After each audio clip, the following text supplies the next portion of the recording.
Man, it's the most random shit ever, bro. I can't stop thinking about my hood. Like I just got off work and I've been out the hood, out the streets. I don't even like calling that shit the streets because that shit give stuff like a stupid way of portraying it because the streets for real, that ain't nothing but outside of where you live and the community of people that's at in that area. So it's like I remember being little and I would watch Arthur on PBS and I used to be like, man, he just walking around the hood, like the neighborhood, and he with his friends, he seeing grown-ups, like it was community, bro. Like that's what I got out of that. Like everybody knowing each other and hanging out and just like having fun and having connection. And I remember I stayed with my granny. My granny and my granddaddy raised me and my two sisters. And my granny was real strict. Like she raised four boys, uh, and she raised a girl, five kids.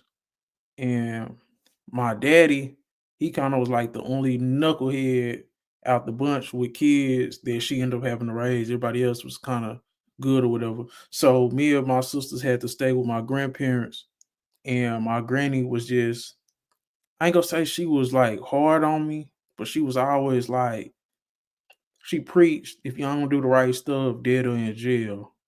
And I was raised by old people, so I was always going to funerals and stuff. I always was understood death and shit like that. Like my neighbor house was like a smoker house, and it was a house in front of my granny and them house.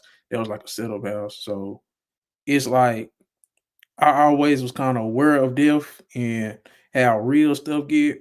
But my granny kind of sheltered us. Like we didn't go to none of the neighborhood schools. We went to like a Montessori school. It was in the hood, but not in our hood. So like I didn't really grow up with the neighborhood kids like that. Like I would see them from time to time, especially like elementary. Like I would see people outside. Like I would hang around with my like I stayed on the corner, so it was like kids around that corner, around that little block area that I knew grew up with, and I would see other kids from time to time. But since I ain't go to school with them, I didn't know them. And so I went to a Montessori school. I ended up telling my whole life story, but I went to a Montessori school. It went from pre-K to eighth grade. So I was there from pre-K to eighth grade. Most people will go to a magnet school for high school after that. And if you don't know what a magnet school is, it's a school that you basically got to apply, get in. They look at your grades, test scores. I ain't really had none of that. Like I wasn't dumb. Like I used to have good test scores, but it was just something about school. Like I got a rebellious spirit for some reason. So it was just something about school I wasn't rocking with. And like so my grades went there, so I didn't even try to get into a magnet. So I went to a high school and it still wasn't my home high school. It was just a high school that my sister was going to, but she had just graduated, but I still ended up going to the same school she went to. And my granddaddy died. So my granddaddy died. So I'm in high school. School I was on hardship for. And I'm in high school. Nigga, I just kind of not even going to class like that. Like I'm sitting in the highways, I'm chilling, skipping or whatever. So I get kicked out their high school, or they just didn't allow me to come back. And my 10th grade year, I had to go to my neighborhood school, my neighborhood high school, kind of rough in a rough era. And I end up meeting the local kids, and it's crazy because for the first time in my life, it was like it was just like a lot of niggas I could relate to type shit. Like I wasn't as rough as them, but a lot of our stories were similar. A lot of our people grew up together. Like it was weird, bro. Like I was in that hood. I was in the hood my whole life, but I wasn't a part of the hood until I was about 15. So Even though I was an insider, I was on the outside looking in because my granny, like I said, she was there 50 years. 50 some years. So my daddy grew up there, my aunties, my uncles. So the people in the neighborhood I ended up going to school with, my aunties and uncles, daddy and them went to school with their people, whatever, whatever. So it was like a family hood, a community type of hood where I'm from. And I was getting to it late. So 16, granny ended up because I see granddaddy died. I was 14, 15. I'm at the local neighborhood high school. Granny got remarried. So by 16, she left me in the neighborhood. I had one, remember I said I had two sisters. One, she went off to college, and one had just left college and came back home to stay with me. So it's me and my big sister. She ended up pregnant, whatever, whatever. She working. So it's me and my big sister. And I was having a rough time dealing with my granddaddy death. And then my granny left, and the hood was there for a nigga, bro. Like my partners, like they would come by. Like I would just be in the house. Like I go outside sometimes, but then most time my partner them would like come by the house and make me come outside. Or they would come to my house and like hang out. Like it's just me and my sister. So motherfucker come in this house, we can hang out and shit. And I found community, like the hood embraced me. Like, we grew up slap boxing and shit like that. And one thing about me, bro, nigga, I wasn't tough, but I was brave type shit. So like I was down for pretty much whatever. Like just a dumbass, but I wasn't just no fighter like that. But shit, nigga, I would fight. I wouldn't leave niggas hanging and shit. I wasn't tough, like I said, but I was brave. But you know, high school over with. By this time, high school over with, we done had neighborhood fights. Nigga say, on my senior year, we got a gun pulled out on us about 2 or 3 times. Chief Keef came out. I was in 11th grade, shit like that. But fast forward, um, I graduated. I went to a junior college for like a year, but I was just missing my partners in the hood, and they was doing their thing in the streets or whatever. And I would always come back. I would always make my sister come get me and bring me back to the hood, just because it's like I don't know. My hood had a gravitational pull. Like we used to say all the time, both of us get stuck there. And I ended up going to college. Then I ended up like dropping out because it's like, bro, I need some money. My sister got a son, and it's like I just needed the money, so I just got a job. And then I'm working. When I was working, nigga was getting like $8.60, $8.60. And my granny done left. She birthed off, she got married, but we still gotta pay her rent, got phone bill. Like I said, I got a nephew, I got a sister, and like the money just wasn't enough. Like I wasn't trying to be greedy. It was shit I wanted. And it's just like, you capped out when you working a job. So my partners doing they hustling and shit. And I got bit by the bug. Hustling that shit like a drug in itself. I got bit by the bug, so I went ended up scoring some stuff for my partner, and I'm slinging it at my job. And me getting into that world, I got in there like that. And like I said, I wasn't no fighter like that, but it was some other stuff I would do that a lot of people wouldn't do. Like, so I found a lane type shit. My partner, he was a natural good rapper. So people probably will find this. People ain't gonna find this, but if somebody finds this, they'll understand. But this should probably be ugly, but it is what it is. So he was rapping. We had a little rap group and stuff like that, just like some hood shit. And fast forward, she got little whatever, whatever. I ended up how I left the streets. Uh, I had got ended up getting married because some shit had happened. Bitch did some real stuff for me. And the crazy thing is, I wasn't just in love. I had love for her, but I wasn't just in love.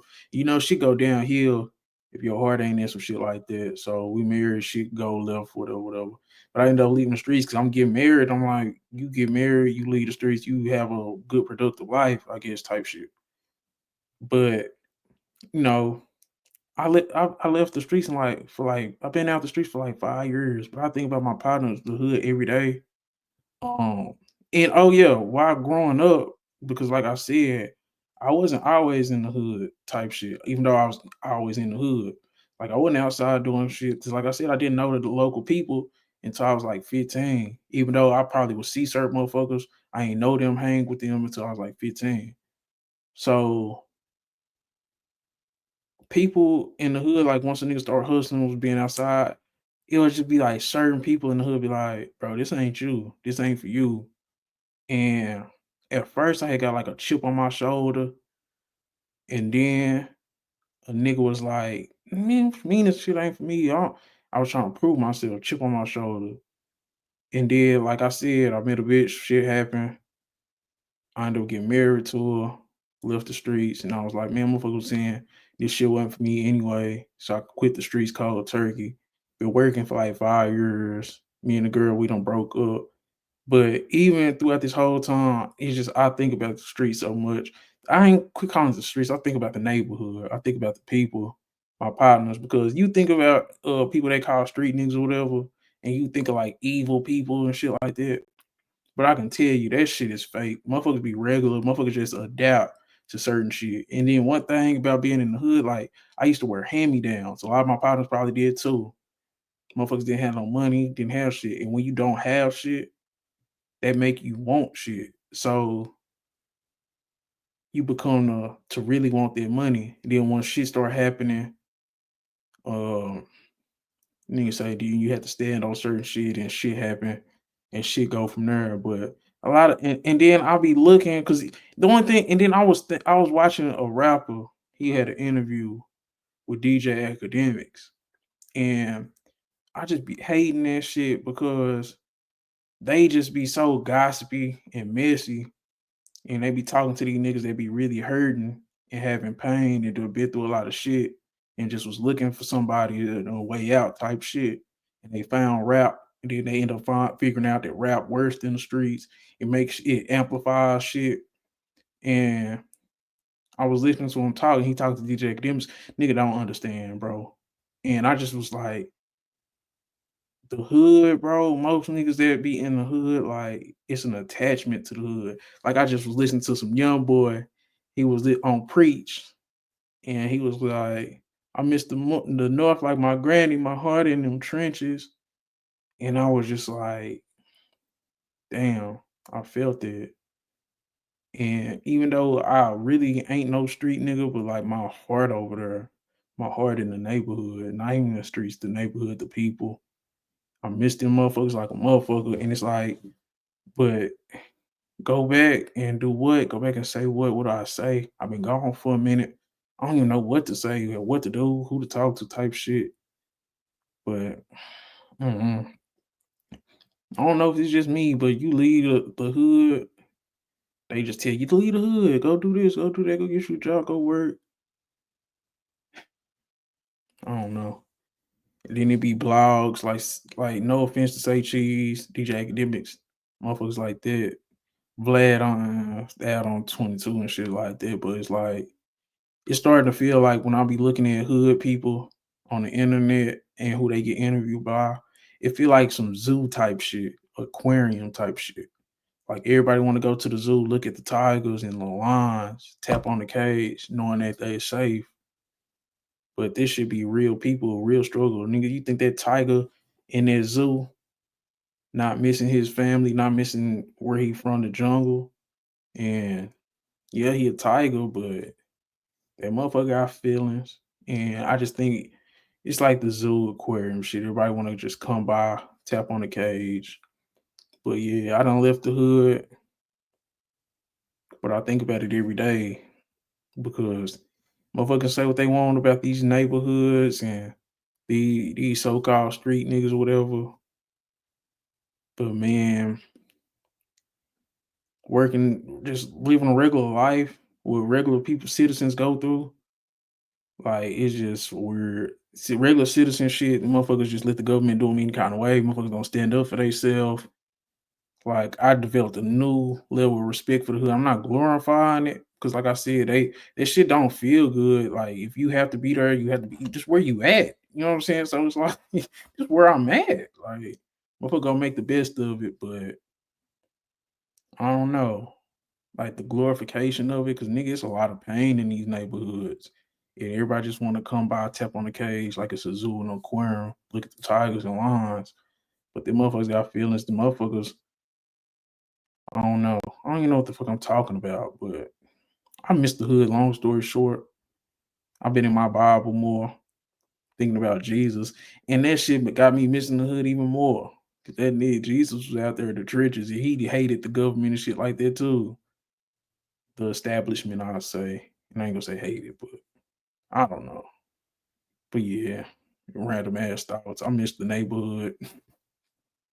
Mm, that's just where, and then that's where black people power at for real. Motherfuckers just gotta do better, think higher thoughts. But yeah, this random ass shit. Need to get off this shit, man.